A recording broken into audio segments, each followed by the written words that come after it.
मैं निवेदन कर रहा हूं कि धुंधकारी ना बने। इसने माता पिता का अपमान किया। माता पिता रो रहा था बैठा हुआ, उतने में दूसरा बेटा आ गया गोकर्ण। उसने कहा पिताजी क्या हुआ? फुपक फुपक करके बूढ़ा बाप रो पड़ा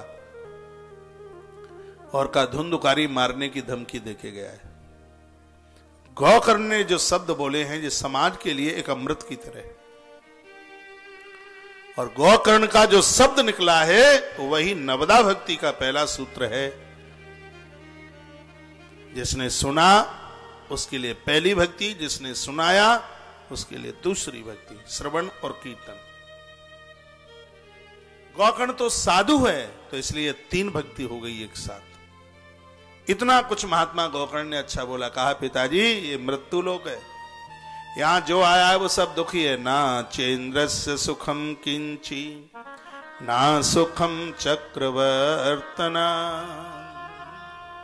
हे पिताजी यहां पर चतुरानन ब्रह्मा भी आ जाए, नारायण आ जाए, महादेव भी मृत्यु लोक में आ जाए तो उसको भी दुख उठाना पड़ेगा।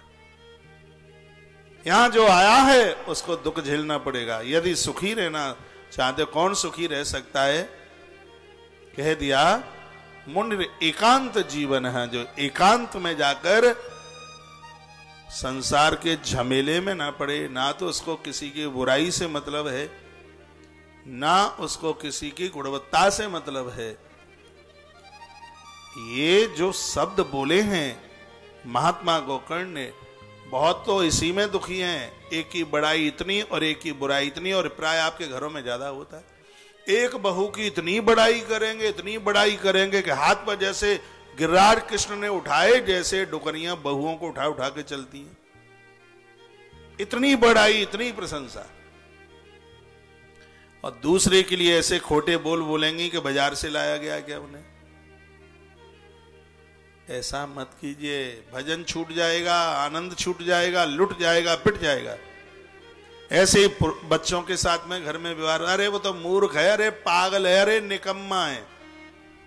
एक के लिए इतनी बड़ाई करेंगे, इतनी प्रशंसा करेंगे, और प्राय ये सब एक दुख का कारण है। ये महात्मा गोकर्ण समझा रहे। महात्मा गोकर्ण ने कहा पिताजी धर्म का सार क्या है? धर्मम भजस्व सततम त्यज लोक धर्मा। ये सब भागवत जी के श्लोक है। धर्मम भजस्व सततम त्यज लोक धर्मान शेवस्व साध पुरुषान जहि काम तृष्णाम अन्याश दोष गुण चिंतन मास मुक्त्वा सेवा कथा रसमहो नितराम पिबत्तम। दुनिया के दोष देखते रहोगे, एक के दोष देखोगे, दूसरे के गुण देखोगे, तुम्हारा भजन छूट जाएगा। देहिस्ति मांस रुद्रे भिमतिम तजत्तम। मांस मज्जा और हड्डियों का बना हुआ जो किला है, जो शरीर है ना, ये क्षणभंगुर है, मरने वाला है। ये हर क्षण, ये हर पल मर रहा है। अपने बचपन की फोटो देखो, फिर जवानी की देखो, अब 50 के बाद की देखो। हर रोज परिवर्तन है, हर मिनट में परिवर्तन है। जीवन सरक रहा है, इसलिए इसका नाम संसार है। जिंदगी के किसी के 50 साल चले गए, किसी के 60 साल चले गए, 70 साल चले गए। और दुख की बात तो तब है कि 80 वर्ष में पहुंच करके भी इस जीव को यह नहीं लगता कि मैं मरूंगा।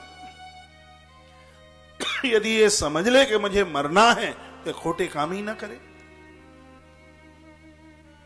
परीक्षित राजा को पता लग गया था कि 7वें दिन मुझे सांप डसेगा, मौत सामने आएगी। राजा गंगा के किनारे बैठे, सबको छोड़ दिया उसने। सप्ताह के 7 दिन में सबकी मौत आ रही है। इतवार, सोम, मंगल, बुध, बृहस्पति, शुक्र और शनि, कोई 8वां दिन नहीं है। सबका मृत्यु देवता सामने खड़ा है। पता नहीं किसका स्टेशन कहां रुक जाए। जिंदगी की गाड़ी बढ़ रही है, सबके स्टेशन आने वाले हैं, सबको उतरना पड़ेगा। एक डिब्बे में कितने लोग होते हैं, आखिर में थैला लेकर अकेले अकेले चले जाते हैं। राम राम श्याम श्याम सबसे होती है, उतरते हैं अकेले अकेले। यहां पति पत्नी में कितना प्रेम था, दोनों एक दूसरे के बिना रहते नहीं थे। लेकिन जब यात्रा हुई अकेले चले गए। ये संसार का यही तो विधान है।